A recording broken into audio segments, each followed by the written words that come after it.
Ayan, so magandang araw mga kababayan, and this is Divine PH. And ngayong araw nga po, gusto ko pong pag-usapan ulit.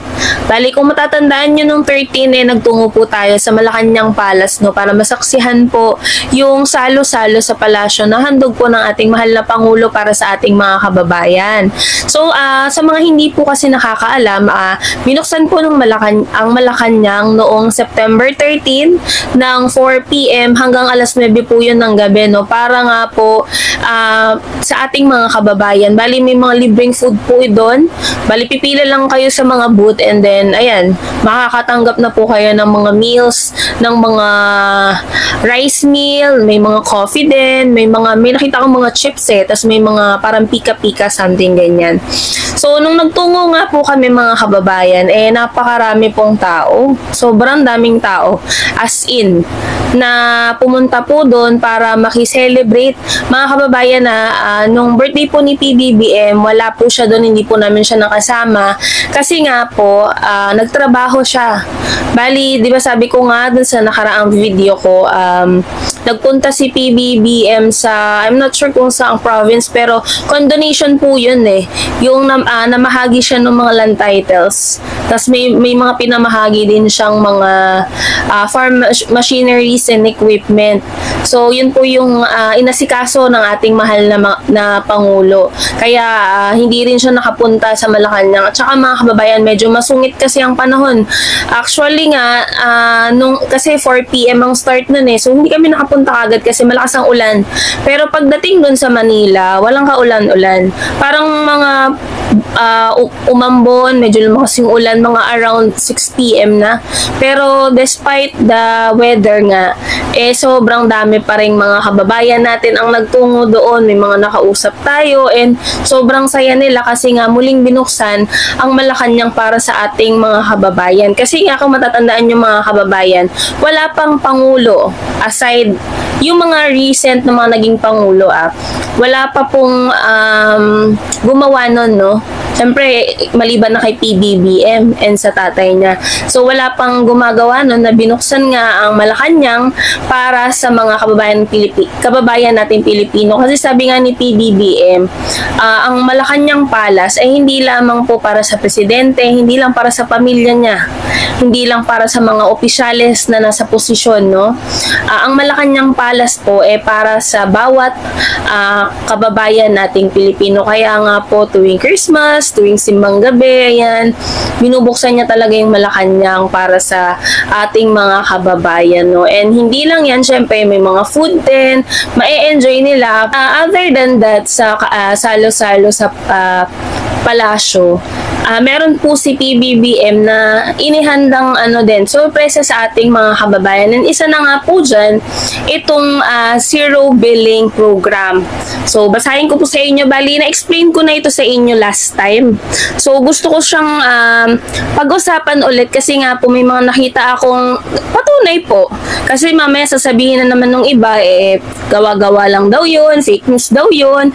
Pero mga kababayan, meron po tayong mga kababayan na naging pasyente po dito sa mga ospital na to na hindi po pinagbayad kasi nga po nung birthday ni PBBM, iniutos niya po na magkaroon ng zero billing program para sa ating mga kababayan, yung mga inpatient, outpatient, ayan. So, ayan mga kababayan. So, ang sabi nga po nung isang kababayan natin, bali sa Philippine General Hospital po siya, Sabi, SKL, kaninang umaga pagdating ko sa PGH, may mga booth ng taho and lugaw. Free daw po for PGH employees and patients and bantay ng patients. 67th birthday pala kasi ni PBBM. Pero ang nagulat kami, walang press release ahead of time.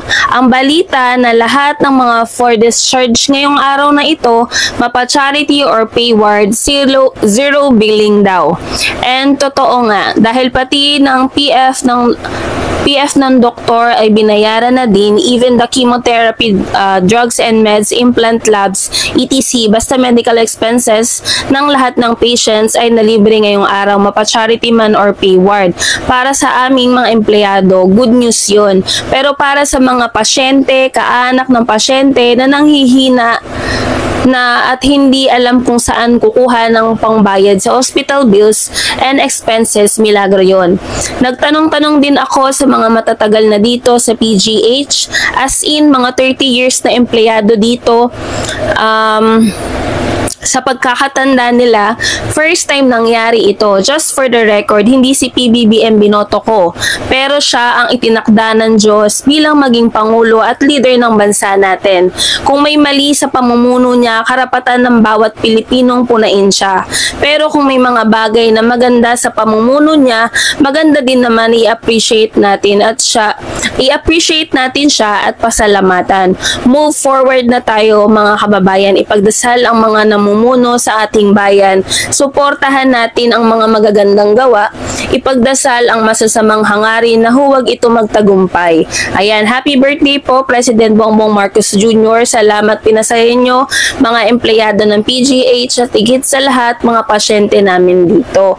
So ayan, so isang empleyado po yan sa PGH na nag-post po na yung nangyari nga po dito sa birthday ni President Bongbong Marcos. Yun nga yung sabi ko sa inyo last time na yung mga binanggit ko pong ospital, bali marami yun mga kababayan sa Luzon, sa NCR, bali walang ospital yun. Sa Luzon, 6, Visayas 3, and Mindanao 5. Na zero billing program. Handog po yan ni President Bongbong Marcos. Pero syempre, expected na natin na bitter na naman itong mga kritiko niya, kaya nga ang dami na naman nilang negative comments hindi nila matanggap na yung presidente natin napakasipag, maraming ginagawa, maraming natutulungan kahit pa kung ano-anong masasakit, kung ano-anong fake news ang nilalabas nila, para lang siraan, para maano yung credibility ng ating presidente. Gagawin nila, pero ito nga, may mga kababayan talaga tayo na nakaka-appreciate ng ginagawa ni PBBM kahit pa hindi nila binoto ang ating presidente. So ito mga kababayan, may video po ako na ipapapanood sa inyo. Bali, kuha po ito dun sa mga pasyente po kasi nabanggit ko sa inyo na hindi lang lugaw, hindi lang taho, may mga pa-lunch din po si President Bongbong Marcos sa iba't ibang ospital din po yan mga kababayan. And aside po sa free lunch sa employees, kasama po dyan pati po yung ating mga pasyente. So panoorin niyo po ito mga kababayan.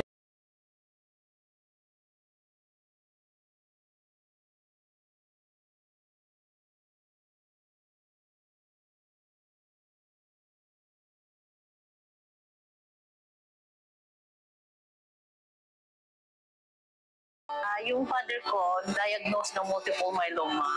Hindi po kami maka-discharge dahil kulang ng pang-budget. So, nung sinabi sa amin ng admin na babayaran ni President, tumakbo po ako dito.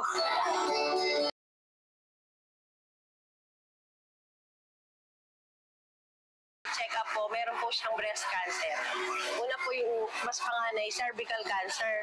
Pagkatapos po, wala pa po 1 taon. Yung ate ko naman po nandito ngayon na sinamahan ko, breast cancer naman po. Yung araw na ito, na-bless po ako. Marami pong salamat sa inyo. Sa presidente po na nagpapasalamat po ako. Tuwan-tuwa po ako ngayon talaga.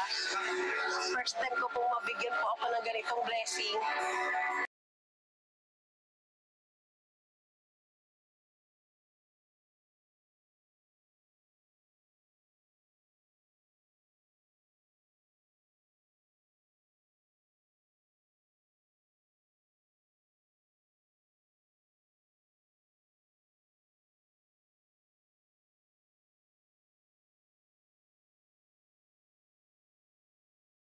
Pili ako mabigyan ng financial assistance. Sobrang masaya at papasalamat po. Ngayon sila. Kasi po, grabing hirap na po nadadanasan po namin. President Bongbong Marcos, binigyan niyo po ako ng biyaya na hindi ko inaasahan. Maraming salamat po. Miracle siguro yung word na naiisip ko kayo. At lahat ng katabi ko doon yung hindi na sinasabi nila. Kasi sila daw hindi rin makalabas dahil kulang yung pagbayad. Sobrang thank you kay President.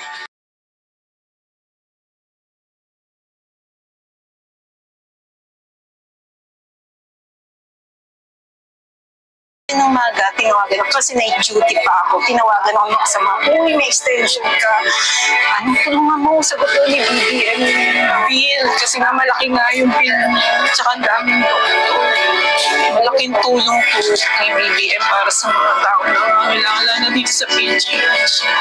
Para sa kanya marami siyang matutulong.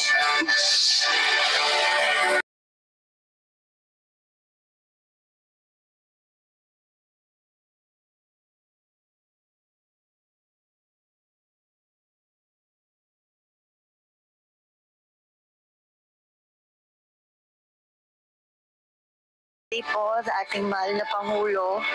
Maraming salamat po at may mga ganito po kayong programa. Sana po'y marami pa po kayong matulungan. Huwag maayos pang lahat. Maraming salamat po at mag-iingat po kayo lahat.